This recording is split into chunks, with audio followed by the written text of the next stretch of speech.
Good morning class. हम separation technique पढ़ रहे थे। सेपरेशन टेक्निक मतलब पृथक्करण विधियाँ, मतलब हमने मिक्सचर लिए थे, उनको हमने उनके अलग अलग जिनसे वो बने हुए हैं उनसे सेपरेट करना था। जैसे हमने रेत और लोहे की कील चुंबक से अलग कर दी थी।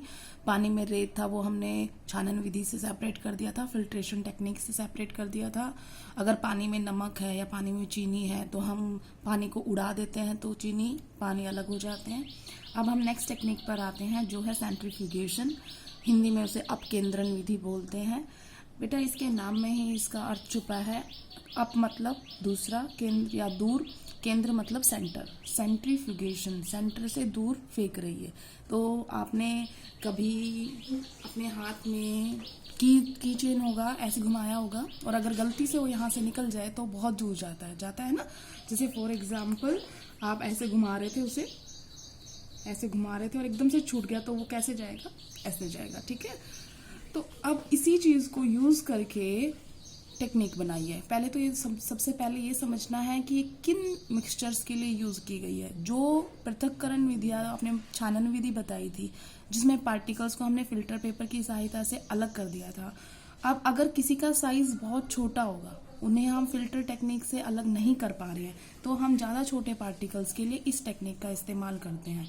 इसका मतलब जिन मिश्रण में, जिन विलयन में ज़्यादा महीन कण होते हैं उनके लिए अपकेंद्रण विधि का इस्तेमाल होता है। पहली बात, करते क्या है उसमें, कभी आपने वॉशिंग मशीन चलती देखी होगी, तो वॉशिंग मशीन कैसी चलती है देखना। ये होता है, मान लो उसका जो जिसमें कपड़े डाल रखे हो, एक बार बहुत जोर जोर से घूमती है ना, और सारे कपड़े जो होते हैं वो कॉर्नर पे होते हैं। जैसे फॉर एग्जांपल अगर मैं वॉशिंग मशीन बनाऊं, यहाँ पर ये वॉशिंग मशीन का सेंटर है, ये उसका सेंटर पार्ट है, तो यहाँ पर कुछ नहीं मिलेगा आपको, सारे कपड़े ना यहाँ पर मिलेंगे। क्यों? क्योंकि जब वो गोल घूम रहे हैं तो उनको बाहर की साइड यहाँ फटका जा रहा है, यहाँ पे फेंका जा रहा है, जैसे मैंने अभी बताया था। इसीलिए सेंट्रीफ्यूगेशन बोल रहे हैं इस टेक्निक को। उससे होता क्या है, जो भारी पार्टिकल होते हैं किसी भी चीज़, जरूर नहीं वॉशिंग मशीन की बात नहीं कर रही, जिसमें जिन जिन जहाँ पर ये इस्तेमाल होती है वहाँ पर जो डेंसर पार्टिकल होते हैं, भारी पार्टिकल होते हैं, वो तो नीचे सेटल डाउन हो जाते हैं और जो हल्के पार्टिकल्स होंगे वो ऊपर आ जाएंगे। तो पता ही है आपको, है ना। तो ये जब कई देर तक ये काम किया जाता है और फिर उसको थोड़ी देर के लिए छोड़ा जाता है तो सारे जो डेंस पार्टिकल है वो नीचे मिलेंगे, लाइट पार्टिकल ऊपर मिलेंगे, तो ऊपर वाला पोर्शन अलग, नीचे वाला पोर्शन अलग, कंपोनेंट हो गए अलग।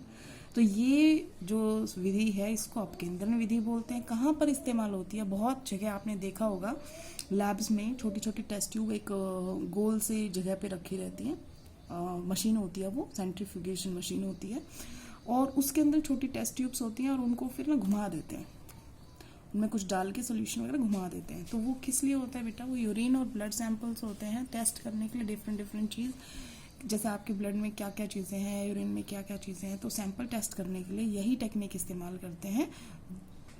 उसी तरीके से डेयरी में आपने देखा होगा जो दूध में से मलाई सेपरेशन करने टेक्निक होती है वो भी इसी तरीके से होती है। आपने घर में भी देखा होगा, घर में मम्मी हमेशा आपकी दही से मक्खन और लस्सी बनाती है ना। वो कैसे बनाते हैं, उसको गोल गोल घुमाते हैं, रई की मदद से घुमा लेते हैं या हाथ से, रई जो होती है हाथ रई उससे घुमा लेते हैं। तो उससे क्या होता है, वही सेंट्रीफ्यूगेशन टेक्निक लग रही है, फोर्स लग रही है, उस फोर्स की वजह से जो घी होता है वो हल्का हो गया, वो ऊपर आ जाता है और बाद में वो लस्सी बन जाती है दही की। तो ये दही में से या तो आप मक्खन निकालो या आप दूध में से मलाई निकालते हैं, वो सब वो डेयरी प्रोडक्ट है। जैसे आपने पैकेट के ऊपर देखा भी होगा, ये सिंगल टोन्ड है, ये डबल टोन्ड है। सिंगल टोन्ड का मतलब है एक बार सेंट्रीफ्यूगेशन करके मलाई निकाली गई है, डबल टोन का मतलब है 2 बार करके निकाली गई है, तो उसके अंदर मलाई कम होती है, फैट कम होता है। वॉशिंग मशीन का एग्जांपल मैंने आपको बता ही दिया। तो इस सेंट्रीफ्यूगेशन की टेक्निक कहाँ कहाँ पर इस्तेमाल होती है ये यहाँ पर बताया है। उसके बाद हम अगली टेक्निक पे आते हैं, सेपरेटिंग फनल की मदद से जो हम करते हैं। सेपरेटिंग फनल को हिंदी में पृथक्करण कीट कहते हैं। सबसे पहले तो ये इस्तेमाल कब होती है, ये सिर्फ लिक्विड्स के लिए इस्तेमाल होती है। पहली बात, सिर्फ किनको लिए, द्रव्यों के लिए इस्तेमाल होती है। वो द्रव जो आपस में कभी नहीं घुलते, इसका मतलब अघुलनशील द्रव, इनसॉल्युबल लिक्विड्स, या हम इंग्लिश में इसको इमिसिबल भी बोलते हैं। इमिसिबल लिक्विड्स को सेपरेट करने के लिए होती है। अघुलनशील द्रवों को सेपरेट करने के लिए सेपरेटिंग फनल का इस्तेमाल करते हैं। कुछ नहीं है, बहुत सिंपल है। ये तो फनल है, ये तो आपको दिखाई दे रही है। यहाँ पर ऊपर से इसे ढक्कन होता है, यहाँ से हम वो जो मिक्सचर है वो यहाँ पे पोर कर देते हैं। यहाँ पर एक नॉब है, इस नॉब से एक तरीके से समझ लो जैसे एक तरीके से आपका ये टैप ओपन करने का है कि यहाँ से ओपन हो सकती है ये नोजल टाइप। तो अब क्या होता है, अभी इसको बंद रखते हैं, मिक्सचर इसमें पोर करते हैं। देखो एक है इसमें लिक्विड, मान लो हमने 2 लिक्विड ऐसे लिए जो आपस में नहीं घुलते, तो हम मान लो ले लेते हैं एक ऑयल और एक वाटर। पानी और तेल कभी घुलते नहीं है ना आपस में, तो ऑयल जो लिया है वो ऊपर चला जाएगा, वाटर जो है वो नीचे हो जाएगा। तो थोड़ी देर बाद जब वो आराम से सेटल हो जाएंगे, फिर हम ये वाली जो नॉब है ये हटा देंगे, या आप ये कह लो कि इसको हटाएंगे, तो ये क्या हो जाएगा, वाटर हमारे पास नीचे हमने किसी चीज में इकट्ठा कर लेंगे, किसी वेसल में। और एक जब बस यहाँ तक जब तक वो वाटर आएगा तब तक उसको सेपरेट करेंगे। ये अलग हो गया, इसको बंद कर देंगे। और फिर जब दोबारा लेंगे तो वाटर और ऑयल जब मिक्स होके आएंगे यहाँ इस लेयर में, जब ये नीचे आ रहा है तो मिक्स होके आएंगे, उसको हम फेंक देंगे। और दोबारा से जब ऑयल आना शुरू हो जाएगा तब दोबारा से वेसल लेंगे, फिर कलेक्ट करेंगे। तो हमारे पास 2 वेसल आ गए, एक में ऑयल आ गया, एक में वाटर हो गया, और जो बेकार था वो हमने थ्रो कर दिया। तो हमने दोनों को अलग कर दिया, पानी और तेल को। तो ये होती है सेपरेटिंग फनल। कब इस्तेमाल करते हैं, जब 2 द्रव आपस में घुले हुए नहीं होते हैं। अब हम अगली टेक्निक की बात करते हैं, सब्लिमेशन। सब्लिमेशन आपने पहले भी पढ़ा होगा, जिसको हम ऊर्ध्वपातन बोलते हैं। क्या होता है ऊर्ध्वपातन? सॉलिड से डायरेक्ट किसी चीज का गैस में बदलना, या गैस से सीधा सॉलिड में कन्वर्ट होना without coming into the liquid state. द्रव अवस्था में बिना आए सीधा ठोस अवस्था का गैस अवस्था में बदलना ऊर्ध्वपातन कहलाता है। तो जो ऊर्ध्वपातन कर दिखाते हैं उनको हम बोलते हैं सब्लिमेट, ठीक है ना। जो सब्लिमेशन दिखाएंगे उन यौगिकों को हम क्या बोलते हैं, सब्लिमेट बोलते हैं। फॉर एग्जाम्पल आपको बताया भी था, नेफ्थलीन,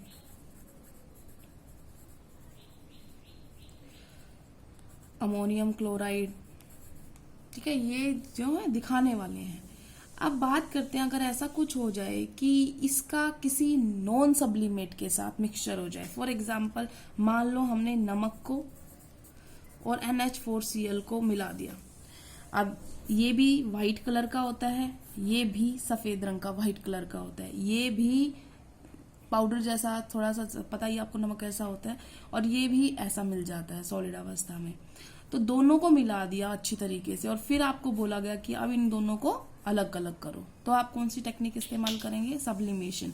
क्योंकि NH4Cl जो है अमोनियम क्लोराइड है, ये सब्लिमेशन दिखाता है। जब इसको गर्म किया जाएगा तो सॉलिड से सीधा किस में जाएगा, गैस में, जबकि NaCl सब्लिमेशन नहीं दिखाता है। तो अब करते कैसे हैं इसको, यहाँ पे एक चाइना डिश लेते हैं, ठीक है, दोनों मिक्सचर को इसमें डाल दिया और इसको हीट करना शुरू कर दिया, ठीक है ना, बर्नर की सहायता से हीट करना शुरू कर दिया। और इसके ऊपर एक कीप रख रखी है बेटा, फनल, और उसको बंद कर रखा है कि कहीं से कुछ निकल ना जाए। तो देखो यहाँ से चाइना डिश है, ये यहाँ से कवर हो गया, ऊपर से यहाँ पे कॉटन प्लग लगा दिया, तो इसका मतलब कुछ उड़ेगा तो वो कहीं जाने वाला नहीं है, यहीं पर रहेगा। अब होगा कौन, NaCl तो उड़ने से रहा, क्योंकि NaCl तो पहले अगर होगा भी तो मेल्टिंग पॉइंट पे आएगा पहले, फिर जाएगा बॉइलिंग पॉइंट पे, और NaCl का मेल्टिंग पॉइंट बहुत बहुत बहुत हाई होता है, ठीक है ना। तो इसका मतलब इसको कुछ नहीं होने वाला, बचा कौन सा, अमोनियम क्लोराइड। और अमोनियम क्लोराइड क्या है, सब्लिमेशन। तो वो सॉलिड से सीधा किधर जाएगा, गैसेस में, तो यहाँ पर जाएगा और इन दीवारों से टकराएगा तो ठंडा होके वापस यहाँ पर जमना शुरू हो जाएगा। इस फनल के ऊपर व्हाइट कलर का पाउडर इकट्ठा होना शुरू हो जाएगा। कई देर तक ये प्रोसेस करेंगे तो यहाँ पर जो इकट्ठा हो जाएगा थोड़ी देर के बाद वो हो जाएगा अमोनियम क्लोराइड, और नीचे सफेद रंग का रह जाएगा वो हो जाएगा सोडियम क्लोराइड। तो हमने दोनों का मिक्सचर जो था उसको सेपरेट कर लिया, किस विधि से, सब्लिमेशन से। इसका प्रिंसिपल क्या हुआ कि हम उन सब्सटेंसेस को सेपरेट कर सकते हैं जिसमें से एक सब्लिमेशन दिखाए, दूसरा सब्लिमेशन ना दिखाए, ठीक है। आज के लिए इतना ही, थैंक यू क्लास।